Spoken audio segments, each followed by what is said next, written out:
I pledge allegiance to the flag of the United States of America and to the republic for which it stands, one nation, under God, indivisible, with liberty and justice for all. Thank you. Are there any agenda deletions? Seeing none, we'll move to our first action item, consent agenda. Claims. We have claims at $429,615.40 with fringes at $25.88. B, minutes to approve 12/17/19 regular meeting, 12/17/19 special meeting, 12/30/19 special meeting. C, approve payroll removal, Bobette Miller, Administrative Clerk, Board of Supervisors Office, effective 12/27/2019. D, approve payroll removal, Teresa Cooney, Legal Assistant, Attorney's Office, effective 1/3/2020. E, approve payroll removal, Catherine Thayer, Office Manager, Attorney's Office, effective 1/3/20. F, approve position change and wage increase, Jamie Morowski, to Office Manager, Attorney's Office, effective January 1st, 2020. G, approve position change and wage increase, Katie Swanson, to Legal Assistant Team Lead, Attorney's Office, effective January 1, 2020. H, approve hire Carrie Feldman, Legal Assistant, Attorney's Office, effective January 6, 2020. I, approve hire Megan Marmon, Legal Assistant, Attorney's Office, effective January 1, 2020. J, approve hire Brianna Lizotte, Part-Time Director of Legal Services, Attorney's Office, effective January 2, 2020. K, approve hire Donna Hungett, Dental Assistant, Health Services, effective January 6, 2020. And L, approve hire Tessa Baskerville, HR Coordinator, Board of Supervisors Office, effective January 27, 2020. Do I have a motion? So moved. Second. Scholl, Aye. McIntyre, Aye. DeCook. Aye. Number 2 is a public hearing that's going at 9:35. However, it's been brought to our attention that the attorney for Mr. Webb has a conflict today, and so our zoning director and our legal department has contacted via email and telephone those involved. And it's going to be pushed back until our next meeting, our evening meeting, which is that, the 21st? 14 days, yeah. 14 days on the selected time. selected time. And what time? Any preference on that? You can do 6 o'clock. You can do, I was gonna set the other public hearing that I'll be talking about here shortly for 6:05, so you can do that one at 6:10. Okay. Okay. So it would be my preference to set that for 6:10. Do we need a motion to do that? I think so, yeah, you need a motion. Okay, I'll make a motion to move the public hearing for Webb's RV Park to the next board meeting on 1/21/2020 at 6 p.m. Sorry, 6:10 p.m. Second. Any discussion? Seeing none, Tracy? McIntyre, Scholl, Aye. DeCook. Aye. Right. Item number 3, consider bridge posting resolution with possible action. This one's Mr. Carroll.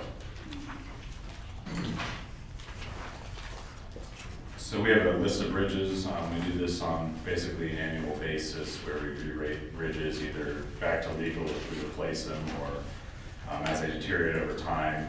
We have to post new weight limits. There's a list of, say, 10 to 12 of these here, so if there's any questions on these, I can take them. But just for the public's benefit, maybe could you explain 3 tons to legal, or just give like flesh out sort of what that means? Yeah, so this bridge went down to 3 tons. For instance, this one's 230th Street north of Roosevelt Street. We were able to complete that replacement with local dollars, and that's now a beam and slab type bridge. So if you look at the whole list, they're all addressed. Obviously, the ones that went to legal are new bridges, but the ones that have gone more deficient are either on the 5-year plan or in this next budget that's yet to be approved. The only bridge that is not accounted for is J2702. That's 220 south of Pershing Street on Level B Road. We will have to figure out a plan of action for that one because we are starting to cut off some access in that area, although we have replaced a lot of bridges in that region, so to speak. And then the other one you could draw attention to is G2636, as we call it. That's on 173rd south of Highway 92. From 15 ton to 10 ton, that's not on our radar as of yet. It has a short detour route around if it does happen to close, so it's not quite on our radar yet. Okay, thank you. And it looks like we might need a I would move the bridge postings. Second. discussion. Tracy? McIntyre, Aye. Schultz, Aye. DeCook, Aye. Item number 4, not to exceed 250,000 general obligation capital loan notes. Consider resolution fixing date for a meeting on the proposition to authorize a loan agreement and the issuance of notes to evidence the obligation of the county thereunder with possible action. Megan? This will be a essential county purpose loan for IT equipment. Currently, that project is estimated just under $240,000. In case those estimates that we're getting come in a little bit higher, we did the not to exceed 250. We will issue for what is needed. The resolution is simply to set the hearing date, to have that hearing on issuing those essential county purpose bonds. And I would ask that the board set that hearing date at 6:05 p.m. on January 21st. Would you like me to read the full resolution? Yes, please. Whereas it is deemed necessary and advisable that Warren County, State of Iowa should provide for the authorization of a loan agreement and issuance of general obligation capital loan notes to the amount of not to exceed $250,000 as authorized by sections 331.402 and 331.443 of Code of Iowa for the purpose of providing funds to pay costs of carrying out an essential county purpose project as hereinafter described. And whereas the loan agreement and notes shall be payable from the debt service fund, and whereas before a loan agreement may be authorized and general obligation capital loan notes issued to evidence the obligation of the county thereunder, it is necessary to comply with the provisions of the Code of Iowa as amended and to publish a notice of the proposal of the time and place of the meeting at which the board proposes to take action for the authorization of the loan agreement and notes, and to receive oral and or written objections from any resident or property owner of the county to such action. Now therefore be it resolved by the Board of Supervisors of Warren County, State of Iowa, Section 1, that this board met in the Board of Supervisors Board Room, Warren County Administration Building, 301 North Buxton, Indianola, Iowa, at a time of the 21st day of January for the purpose of taking action on the matter of authorizing a loan agreement and issuance of not to exceed 250,000 general obligation capital loan notes for an essential county purpose, the proceeds of which notes will be used to provide funds to pay the cost of acquisition, enlargement, improvement, and equipping of county buildings, including information technology, hardware, software. Section 2, the auditor is authorized and directed to proceed on behalf of the county with the negotiation of the terms of the loan and the issuance of the general obligation capital loan notes, evidencing the county's obligation to a principal amount not to exceed 250 to select a date of the final approval thereof, to cause to be prepared such notice and sale information as may be appropriate, to publish and distribute the same on behalf of the county and the board, and otherwise to take all action necessary to permit the completion of the loan on a basis favorable to the county, acceptable to the board. The auditor is hereby directed to cause at least one publication be made of the notice of this meeting in the legal newspaper, printed wholly in English language, published at least once weekly and having general circulation in the county. The publication to be no less than 4 clear days, no more than 20 days before the date of the public hearing on the issuance of the notes. And section 4, the notice of the proposed action is to issue notes shall be substantially in the following form. I would move the resolution if I don't have to repeat it. Recite it. I'll second that, and going forward, I might not make or request our board assistant to read 4 pages of resolution. That doesn't seem very fair. I'll second that. Any discussion? McIntyre? Aye. Schultz? Aye. DeCook? Aye. Action item number 5, consider bond counsel engagement agreement with possible action. Before you is the engagement agreement with Allers and Cooney to act as our bond counsel for the issuance of that $250,000 essential county purpose. They've worked with us on our other debt items, and their fee is the $8,500 fee for the bond counsel. I would move the bond council engagement agreement. Second. Any discussion? Seeing none. Tracy? McIntyre? Aye. Schultz? Aye. DeCook? Aye. Item number 6, consider 19th Amendment Centennial Commemoration Proclamation with possible action. Supervisor McIntyre, would you take this one? I will relieve your voice. Thank you. Some pressure there. Warren County, Iowa, 19th Amendment Centennial Commemoration Proclamation. Whereas in 1848, people gathered together in Seneca Falls, New York, and cited the unfairness of depriving women the right to vote. And whereas the fight for women's suffrage from the first Women's Rights Convention to enfranchisement lasted more than 72 years, with women from all walks of life, political views, and demographic backgrounds asking for the right to voice their opinions at the polls. And whereas Iowa women by the thousands advocated for the right to vote, and suffragettes nationwide turned to public education and persuasion. They held conferences, campaigned, lobbied, marched, pleaded, petitioned, and suffered public disdain, violent opposition, and prison. And whereas suffragists pushed for a single constitutional amendment granting female suffrages on the federal level, dubbed the Susan B. Anthony Amendment, and whereas Harry Chapman Catt led the national movement, meeting with President Woodrow Wilson to secure his support for suffrage in light of women's contributions during World War I. And whereas it took male allies to support women in their endeavor to vote, for it was sons, husbands, and fathers who ultimately heard the calls of women, and the House of Representatives took a historic vote on May 21st, 1919, followed by the Senate on June 4th of 1919. And 3/3 of the states needed to ratify the 19th Amendment. And whereas Iowa was the 10th state to ratify the 19th Amendment on July 2nd, 1919, and Tennessee was the 36th state to ratify the 19th Amendment, making it the law of the land on August 26th, 1920, whereby millions of women were enfranchised. And whereas the introduction and passage and ultimate ratification of the 19th Amendment were the culmination of decades of work and struggle by advocates for the rights of women across the United States. And whereas the ratification of the 19th Amendment assured women could more fully participate in our democracy and fundamentally change the role of women in the civic life of our nation. And whereas most of the women who began asking for the right to vote never lived to see the enfranchisement of women. And whereas the daughters, granddaughters, and great-granddaughters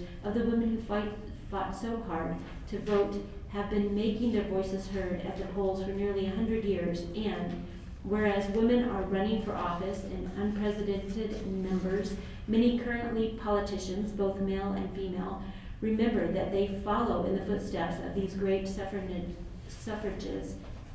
And whereas the centennial anniversary of the ratification of the 19th Amendment represents a historical milestone to be lauded and celebrated. Now, therefore, be it resolved, the Warren County, Iowa Board of Supervisors commemorates the 100th anniversary of the passage and ratification of the 19th Amendment, providing for women's suffrage to the Constitution of the United States. Number 2, honors the role of the ratification of the 19th Amendment in further promoting the core values of our democracy as promised by the Constitution of the United States.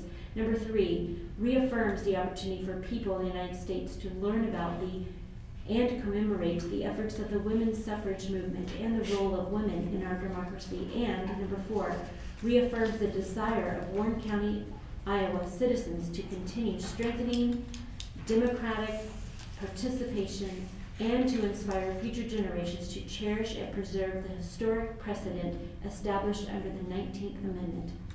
Therefore, citizens of Warren County, Iowa shall enjoy the freedom of voter participation, continue to fight for voting rights for all citizens, and celebrate this important milestone by proclaiming the calendar year 2020 to be the 19th Amendment Centennial Commemoration.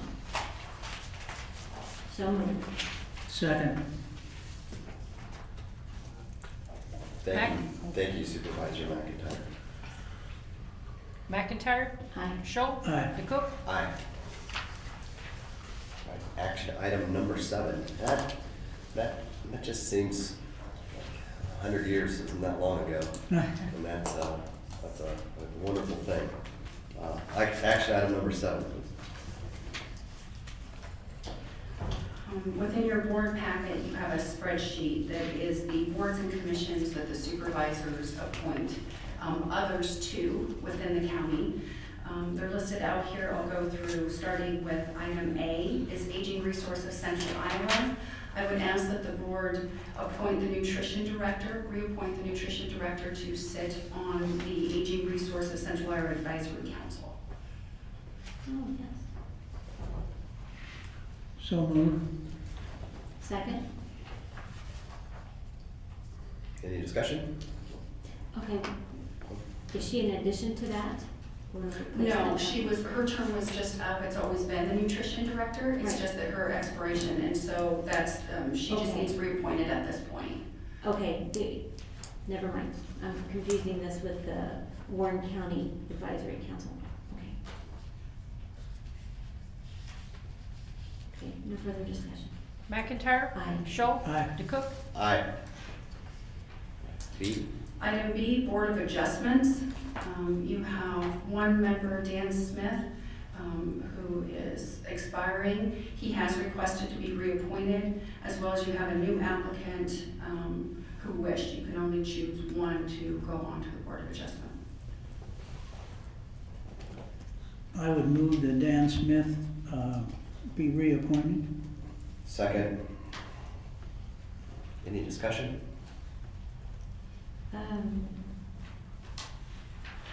Was there any reason why Dan was asked to continue and not Gretchen? I would say that Gretchen, she applied for multiple boards. She requested multiple boards on here. I don't know. Okay. Tracy? McIntyre? Aye. Schultz? Aye. DeCook? Aye. Next one. Item Board of C- Health. Item C, the Board of Health. The Board of Health has had a vacancy, so there's actually 2 available openings on the Board of Health. Sandra Doring is reaching her expiration. She has requested to go back on, and then that Gretchen Schrock had also asked to go on to that board. So you could appoint both of those applicants. I would move to appoint both Sandy Doring and Gretchen Schrock to the Board of Health. Second. Any discussion? McIntyre? Aye. Schultz? Aye. DeCook? Aye. All right, CICS Governing Board Adult Advisory Committee. This is a new board brought to us by the mental health director. Betsy brought this board to us. The region has finalized how they want this done. So these are the recommendations from the mental health director for the supervisors to appoint to the CICS Governing Board Adult Advisory Committee, Justin Terry and Grace Sivich. I would move that Justin Terry and Grace Sivich be appointed to the CICS Governing Board Adult Advisory Committee. Second. Any discussion? Seeing none, Tracy? McIntyre. Aye. Scholl. Aye. DeCook. Aye. Right, Civil Service Commission. Ryan Ellis is appointed by the Board of Supervisors to the Civil Service Commission. He has agreed to continue serving on it, so I would ask to reappoint Ryan Ellis. So moved. Second. Any discussion? Tracy? McIntyre. Aye. Scholl. Aye. DeCook. Aye. All right, Conservation Board, this is, this one. It was a few popular app- one. We've this had is a lot of popular. applicants for this one this year. And This they're is the most really applicants good. I've ever seen for any Yeah. board. So our Conservation Board, there's one vacancy opening up. The gentleman did not want reappointed, so you have before you 7 applications for the Conservation Board. Craig Cutts, Denise Calabas, Lisa Niedermeyer, Douglas Ruby, Joe Shetler, Cassie Selgrade, and Michael Wyatt. There's only one opening, so the board needs to choose one of those applicants. Wow. I would move Michael Wyatt to be appointed to the Conservation Board.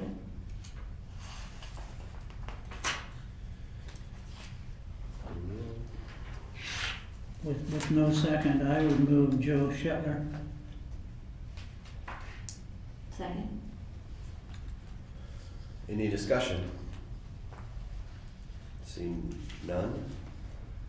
Tracy? McIntyre. Aye. Scholl. Aye. DeCook. Aye. All right, Warren County Historic Preservation Commission.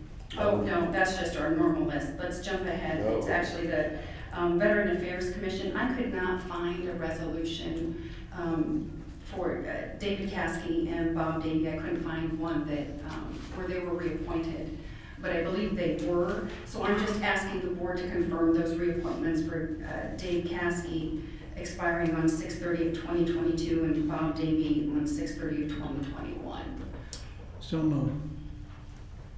Second. Discussion? Tracy? McIntyre. Aye. Scholl. Aye. DeCook. Aye. Weed Commissioner. Scott Homer has agreed to continue on as the weed commissioner, so I'd ask that he be reappointed. So moved. Second. Discussion? Tracy? McIntyre. Aye. Scholl. Aye. DeCook. Aye. And last, it looks like Zoning Commission. Zoning Commission, you have 3 members that are expiring, Mary Jo Onomus, Galen Bedwell, Jim Meadows. All 3 have requested to go back on the board. And then again, you have that Gretchen Schrock, but normally we don't appoint to more than one board of that nature. I would move Bedwell, Meadows, and Onomus be reappointed. Second. Any discussion? McIntyre. Aye. Scholl. Aye. DeCook. Aye. And then lastly, item J, the Condemnation Compensation Commission. And this is, I have either applications or verbal agreements, all of the people that were on it previously. This is that board, you have 4 different categories. You're supposed to appoint 7 people in each of those categories annually. So I would ask reappointment of all of these individuals as listed. So moved. Second. Discussion? Tracy? McIntyre. Aye. Scholl. Aye. DeCook. Aye. All right. Item number 8, consider supervisor appointments to boards and commissions. So this was in our organizational meeting. We more or less punted on this one to give everyone a little bit of time to make sure that they're on whatever boards and commissions that they would like to be on. And so we can certainly keep it relatively status quo. We can change things up a bit. It's really whatever my colleagues would like. I'm maybe partial to a couple, but I'm flexible too. So are there any boards, we'll start with Supervisor McIntyre, are there any boards that you'd really like to be on again?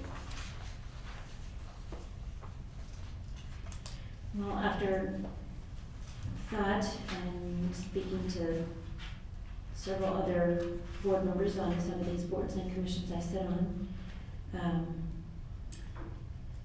I would like to remain on them. However, having a 5-member board would probably help us divvy some of this up. But also there's an issue of, will the job get done if it's done by somebody else, so. I think you said you'll stay on the ones you're on? Yeah. I would do the same thing, except I think that you expressed some interest with Kayakota. I did. Yeah, and so I think that change has been made. And I know, Megan, I have one that's not on here. What was it? The new one for the Iowa Workforce Development, that Yes, just, it wasn't on the list, but Doug has pointed to that one as Yeah. well. And the Warren County GIS, I know I sat on that before. You're welcome to sit on that. Okay. Yeah. So with those changes and adding Kayakota, Maybe you had another one you wanted to be on? I'm okay. I'm okay with it, to whatever I've got. With those changes, I'm pretty good with that for next year. So the only two changes we made were Kayakota and Warren County GIS? Okay, I'm good. And yeah, we do have some committees throughout Warren County that aren't on here. I don't know if it's just because they're kind of fluid, but we do have a safety committee, and of course Erin's on the building committee, the HIPAA compliance. Those aren't formal. Okay, Sorry, I don't include those in that. These are formal committees that we have to send notifications to these outside entities and let them know who's the appointee to it. But I don't have a list of kind of our informal, internal groups that we have for Okay. wellness or safety or any of those. all right, thank you. All right, I don't recall procedurally where we're at. Do we have a motion? I would move. Wait a second. Any discussion? Tracy? McIntyre, Um, Schultz, Yeah. DeCook, Aye. Right, item number 9, supervisor's report. Supervisor McIntyre, please. Thank you. Okay, we conducted with Megan some HR interviews, luncheon with Clark County constituents, 3 full board HR interviews, 4 organizational meeting, 5 full board HR discussion, and 6 newsletter work, and 7 attended the second session of the Public Health Leadership Academy through Iowa State. Thank you. Supervisor Schultz? I attended a meeting with City Council, Warren County Economic Development, Indianola Chamber of Commerce, and the National Bloom Classic. Thank you. In addition to the meetings that we all attended together, I'll give you a brief update on the Justice Center. Today is January the 7th. Tomorrow is January the 8th. That is the day in which our bid packages are going out for rebid. A lot of work went into that, and that the timing of it was very specific and frankly somewhat short. We didn't have a great deal of time to rework, and redesign everything. But what we did was we pressed a lot of meetings. I don't remember how many. At this point, we've also had multiple follow-ups, emails, phone calls to make sure that we're on time and on schedule. And so January 8th is bid package day. Bid date is slated for January the 30th. So we will still hit January end of the month, which was really one of the 2 things when I started on that building committee. I had 2 laser-focused action items, and that was really this. It was timing, and it was cost reduction. And so the timing aspect, every time that another year ticks by or months tick by, inflation is real. Things become more expensive in time, and so it was very important to set that bid date for as fast as practicable while still doing enough due diligence to really beat the cost out of the building. And so we settled on January of 2020, and we are hitting that, which does make me happy. A January bid date, as many of you know, is more desirable than a bid date on a project like this in the summer, because people are looking for work to fill up the calendar. And so the holidays have sort of settled down. People are getting back into the saddle and back into the swing of their professions. And so January was very important, and we have hit that deadline. So now we'll have some waiting until the 30th, but I'm optimistic. That is my update. And with that, public input.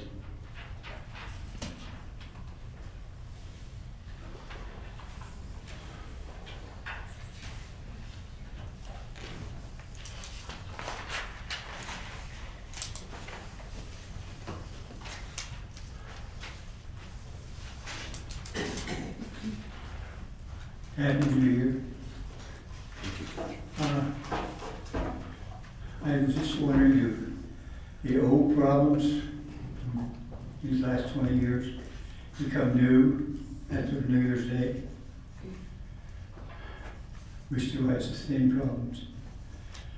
Same things I've warned here last year and the year before, but they're getting worse, especially in the past months. When repairs aren't made, things will get worse. 200 and 300 block of Gepke Parkway starting to get to crumble under the water. 600 block of Greenfield Parkway has dropped faster this winter, and we will be watching high water geysers shooting up out of the holes in the concrete. Pavement has dropped away from driveways. One neighbor has fallen in the street, going to her mailbox, out of a hole, and no injuries yet. But if there is, that could be real trouble. 8303 Warren Drive, from the storm drain down to the Queens Drive, has got water.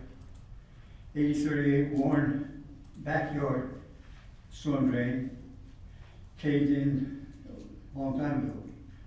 It's causing the yards on the backyards, the adjoining yards of Crestry Drive to get water, and they're having trouble on both streets because of the one storm drain. And that's all she wrote. Thank you.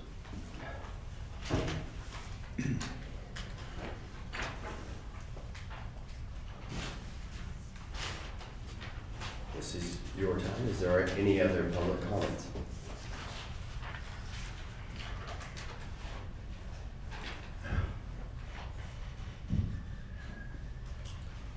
Seeing none, I will make one public comment. And I'm excited to talk with our engineer about this, but actually I'll make two. I should have probably put this in my supervisor's report, but this works as well. Sometimes it's difficult to see the winds in the middle of some issues, and I feel like the county had two, and I wanted to highlight them for you. One of which is that every year, as budget season comes up, which will be starting this month, frankly we're going to be a little early this month, in February, one of the things that as a county supervisor we're responsible for is the budget, and one of the things that is just sort of set in stone is COLA increases, wage increases, and historically healthcare costs have generally increased. This last year in 2019, this board looked at that to try to get ahead of healthcare costs to some extent, and to sort of look at some options and to see what is available and out there. And to that end, this board and our health provider additionally came up with another option for our healthcare plan that included a high deductible health plan as well as an HSA. We certainly can't mandate any one of our employees to go into any plan, but we can give people options. One of the things with a high deductible health plan that sometimes makes sense for people is that if you're one who rarely uses the healthcare system, it's a less expensive plan. Unfortunately, I will be using, I'm not on the county plan, but I will be using the healthcare system later today, and hopefully be feeling better soon. The other people that really benefit from a high deductible health plan are those that use the health plan frequently, because generally the high deductible is going to be less than their max out-of-pocket expense. And so we had to run some numbers and to put some variables together to sort of figure out what, we just didn't know who would sign up for that. We did incentivize the plan to a small degree, and we actually had more people sign up for that plan than what we had anticipated. And usually, year after year, what happens for the county is we just, the cost of the healthcare that gets passed on to the employees maybe goes up. I think it's set by statute at 2 or 3%. I think that's about right. But the general healthcare plans increase by 7 or 8% or 9%. So it's a very material number for our county every year as health care becomes more expensive. With the additional folks signing up for the high deductible health plan and that option, not only is it not going to go up or not anticipated to go up, but it's anticipated to go down next year, and somewhat substantially. And so I think that's a win, and I wanted to draw attention to it. And the second thing that I feel is it's not in our control, it's not in our engineers' control, but this nice weather. I was new to the board last year, and when we had, 20 days in a row of negative 20 degrees, the frost really went deep. And I won't forget the month of March or April, because my inbox was flooded and my phone was ringing a lot. Now, I don't anticipate that next year, or this year, as the spring thaw comes, that we're not going to have some of those issues. The spring thaw is a muddy deal for everyone, it's not just Warren County. We have taken some additional steps in last year's budget and going forward to provide some relief there. But also I would posit the nice weather is at least to some extent keeping the frost out a little bit. And I'm certain that while I've not exactly spoken with David, I would anticipate that we're using a bit less sand and salt. That's probably been budgeted for this winter season as well. Hopefully those sorts of Mother Nature being kind to us will further assist in our secondary roads budget for this next year, is my hope. But again, you never know, maybe it'll be negative 30 degrees next week. I don't get to control that, but so far so good. So I just wanted to highlight those two things with my own public input. With that, item number 11, next meeting. At our organizational meeting, we certainly considered having 2 morning meetings, because that's just easier. I mean, it's just easier for our staff, it's easier for our attorney, it's easier for Tracy, it's easier for the supervisors, it's easier for the folks that are presenting the action items. But last year we made a change. I think it was the right move. It allowed us to have an evening meeting, so we flipped them. We had one in the morning and one in the evening, so that people that were working during the 9 o'clock or 9:30 morning meeting, perhaps those folks would be able to attend an evening meeting. And so we've kept that the same. Our next meeting is an evening meeting. I would encourage people to attend. It is January 21st, 2020 at 6 p.m. With that, do you have a motion? I move we adjourn. Second? Tracy? McIntyre. Aye. Schultz. Aye. DeCook. Aye.